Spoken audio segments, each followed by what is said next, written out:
Leitura diária. 1 Samuel, capítulo 17. Davi e Golias. Os filisteus juntaram suas forças para a guerra e se reuniram em Socó de Judá e acamparam em Éfes-Damim, entre Socó e Azeca. Saul e os israelitas reuniram-se e acamparam no vale de Elá, posicionando-se em linha de batalha para enfrentar os filisteus. Os filisteus ocuparam uma colina e os israelitas outra, estando o vale entre eles. Um guerreiro chamado Golias, que era de Gate, veio do acampamento filisteu. Tinha 2,90 metros de altura. Ele usava um capacete de bronze e vestia uma couraça de escamos de bronze que pesava 60 quilos. Nas pernas usava caneleiras de bronze e tinha um dardo de bronze pendurado nas costas.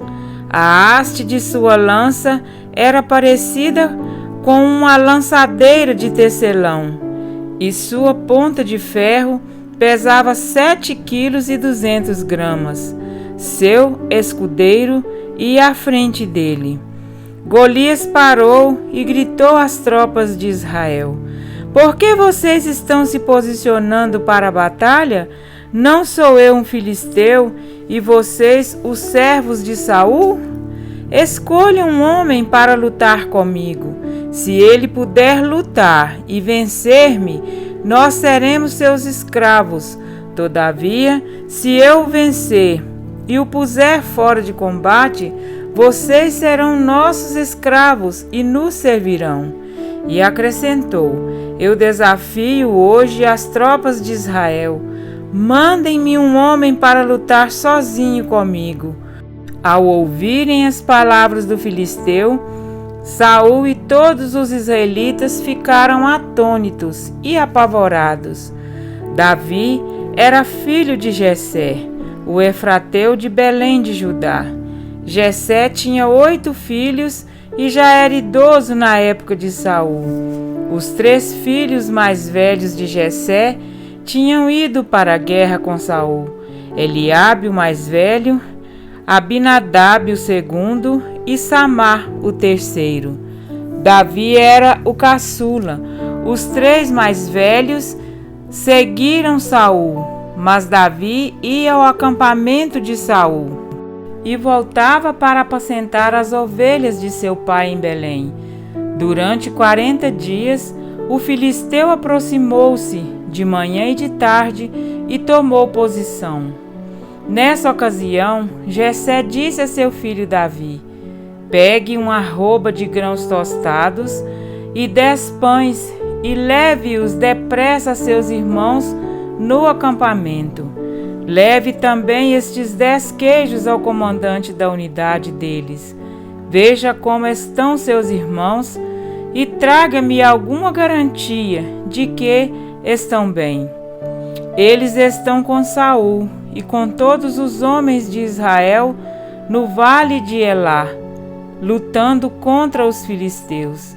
Levantando-se de madrugada, Davi deixou o rebanho com outro pastor, pegou a carga e partiu, conforme Jessé lhe havia ordenado. Chegou ao acampamento na hora em que, com o grito de batalha, o exército estava saindo para suas posições de combate.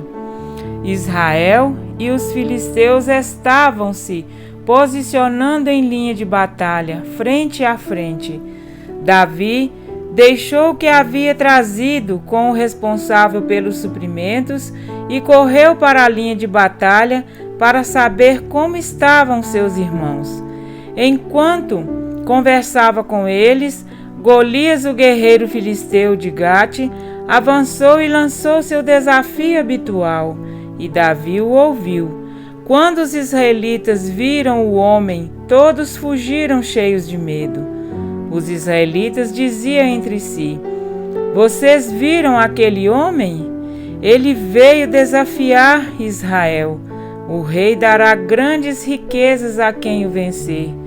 Também lhe dará sua filha em casamento e isentará de imposto em Israel a família de seu pai.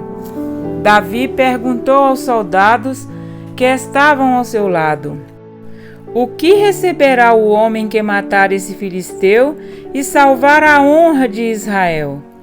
Quem é esse filisteu incircunciso para desafiar os exércitos do Deus vivo? Repetiram a Davi o que haviam comentado e lhe disseram: é isso que receberá o homem que matá-lo. Quando Eliabe, o irmão mais velho, ouviu Davi falando com os soldados, ficou muito irritado com ele e perguntou: por que você veio até aqui? Com quem deixou aquelas poucas ovelhas no deserto? Sei que você é presunçoso e que o seu coração é mau. Você veio só para ver a batalha. E disse Davi: o que fiz agora? Será que não posso nem mesmo conversar? Ele então se virou para o outro e perguntou a mesma coisa. E os homens responderam-lhe como antes. As palavras de Davi chegaram aos ouvidos de Saul, que o mandou chamar. Davi disse a Saul: ninguém deve ficar com o coração abatido por causa desse filisteu. Teu servo irá e lutará com ele. Respondeu Saul: você não tem condições de lutar contra esse filisteu. Você é apenas um rapaz, e ele é um guerreiro desde a mocidade. Davi, entretanto, disse a Saul: teu servo toma conta das ovelhas de seu pai. Quando aparece um leão ou um urso e leva uma ovelha do rebanho, eu vou atrás dele, dou-lhe golpes e livro a ovelha de sua boca. Quando se vira contra mim, eu pego pela juba e lhe dou golpes até matá-lo. Teu servo pode matar um leão e um urso. Esse filisteu incircunciso será como um deles, pois desafiou os exércitos do Deus vivo. O Senhor me livrou das garras do leão e das garras do urso. Me livrará das mãos desse filisteu. Diante disso, Saul disse a Davi: vá, e que o Senhor esteja com você. Saul vestiu Davi com sua própria túnica, colocou-lhe uma armadura e lhe pôs um capacete de bronze na cabeça. Davi prendeu sua espada sobre a túnica e tentou andar, pois não estava acostumada com aquilo. E disse a Saul: não consigo andar com isto, pois não estou acostumado. Então tirou tudo aquilo e em seguida pegou seu cajado, escolheu no riacho 5 pedras lisas, colocou-as na bolsa, isto é, no seu alforje de pastor, e com sua tiradeira na mão aproximou-se do filisteu. Enquanto isso, o filisteu com o seu escudeiro à frente vinha se aproximando de Davi. Olhou para Davi com desprezo, viu que era só um rapaz ruivo e de boa aparência e fez pouco caso dele. Disse ele a Davi: por acaso sou um cão para que você venha contra mim com pedaços de pau?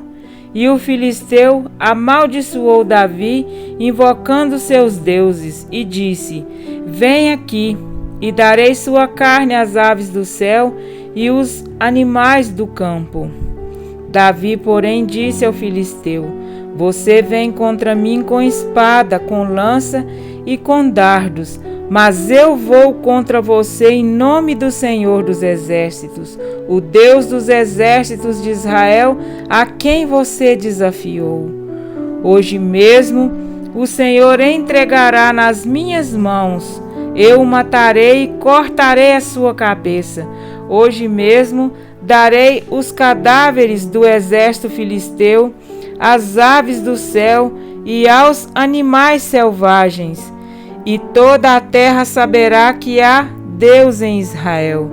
Todos os que estão aqui saberão que não é por espada ou por lança que o Senhor concede vitória, pois a batalha é do Senhor, e Ele entregará todos vocês em nossas mãos. Quando o filisteu começou a vir na direção de Davi, este correu para a linha de batalha para enfrentá-lo. Tirando uma pedra de seu alforje, arremessou-a com a tiradeira e atingiu o filisteu na testa, de tal modo que ela ficou encravada, e ele caiu dando com o rosto no chão. Assim Davi venceu o filisteu com uma tiradeira e uma pedra, sem espada na mão. Derrubou o filisteu e o matou. Davi correu, pôs os pés sobre ele e, desembainhando a espada do filisteu, acabou de matá-lo, cortando-lhe a cabeça com ela. Quando os filisteus viram que o seu guerreiro estava morto, recuaram e fugiram. Então os homens de Israel e de Judá deram o grito de guerra e perseguiram os filisteus até a entrada de Gate e até as portas de Ecrom. Cadáveres de filisteus ficaram espalhados ao longo da estrada de Saraim até Gate e Ecrom. Quando os israelitas voltaram da perseguição aos filisteus, levaram tudo o que havia no acampamento deles. Davi pegou a cabeça do filisteu, levou-a para Jerusalém e guardou as armas do filisteu em sua própria tenda.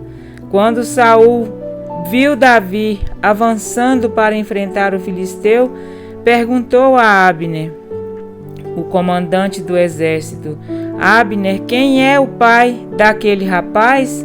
Abner respondeu: Juro por tua vida, ó rei, que eu não sei. E o rei ordenou-lhe: descubra quem é o pai dele. Logo que Davi voltou, depois de ter matado o filisteu, Abner levou-o perante Saul.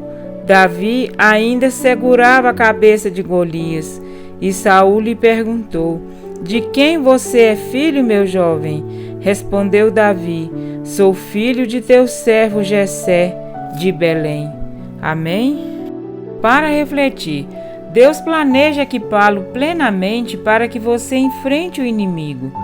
Quando nos dirigimos para o campo de batalha, devemos antes de tudo saber que armas iremos usar e como usá-las.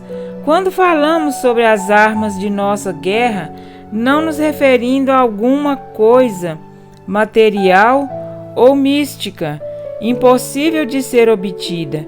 Embora as nossas armas não possam ser percebidas pelos nossos 5 sentidos naturais, elas são reais. Deus entregou-nos uma armadura espiritual com armas defensivas e ofensivas. Ele nos deu um conjunto de armas defensivas para nos proteger dos ataques do inimigo e armas ofensivas para que possamos enfrentar e exercer autoridade sobre Satanás.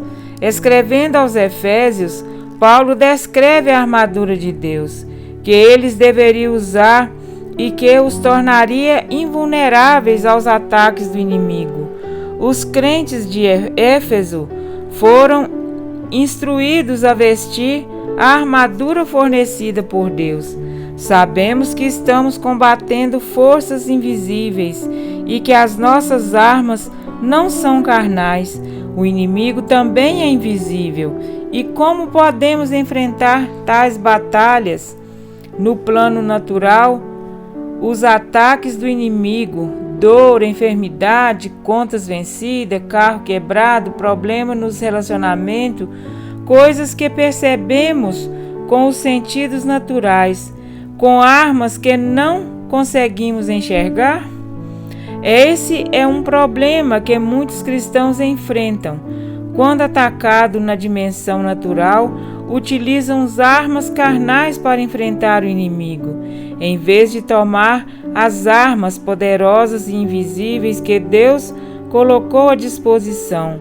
Usam as armas erradas, não vestem toda a armadura de Deus, tentam enfrentar Satanás e as forças invisíveis da maldade com armas carnais ineficazes, baseadas na sabedoria humana, na força limitada, na psicologia, na filosofia e no poder do pensamento positivo. As armas carnais são frágeis e enganadoras. À primeira vista parecem eficazes, mas produzem resultados temporários, pois não são capazes de penetrar a dimensão espiritual, nem de localizar a raiz do problema, as hostes invisíveis do inimigo. Assim não conseguem cortar o mal pela raiz, neutralizar nem expulsar as forças espirituais, hostes da maldade. As únicas armas capazes de fazer isso são as que Deus colocou à nossa disposição. Temos no texto em estudo uma ilustração perfeita da importância de usar as armas espirituais em vez de armas carnais. É a conhecida história de um dos maiores guerreiros do exército de Deus, Davi. Quando ele se dispôs a enfrentar Golias, Saul colocou a armadura real em Davi e entregou-lhe a própria espada. A fé e a confiança de Davi, porém, dispensavam as armas carnais. Ele não dependia da espada nem da armadura de Saul, não dependia da própria força. Quando encarou o gigante que havia desafiado o exército de Deus de Israel, estava equipado com as armas espirituais. Davi disse a Golias: "Você vem contra mim com espada, com lance e com dardos, mas eu vou contra você em nome do Senhor dos Exércitos, o Deus dos exércitos de Israel, a quem você desafiou." O gigante trazia apenas armas carnais que havia usado com sucesso em muitas outras batalhas, e Davi colocou-se diante dele com 5 pedrinhas e uma tiradeira. Aos olhos do mundo, não havia como o jovem pastor sobreviver. Ele não tinha nenhuma chance contra aquele terrível guerreiro. Davi, porém, não estava lutando com armas carnais. Estava revestido com a força do Todo-Poderoso. A sua confiança estava depositada no poder de Deus. Antes de sair para a batalha, Davi dissera a Saul: "O Senhor que me livrou das garras do leão e das garras do urso, me livrará das mãos desse filisteu." A arma do jovem não foi uma espada, mas o nome do Deus Todo-Poderoso. Essa importante batalha é um claro testemunho da superioridade das armas de Deus sobre as armas carnais, humanas. As armas espirituais da oração, do jejum, da palavra e do nome de Jesus podem parecer insignificantes para o mundo, assim como as 5 pedrinhas lisas na mão de Davi, mas são capazes de destruir qualquer força maligna que venha contra nós. Amém?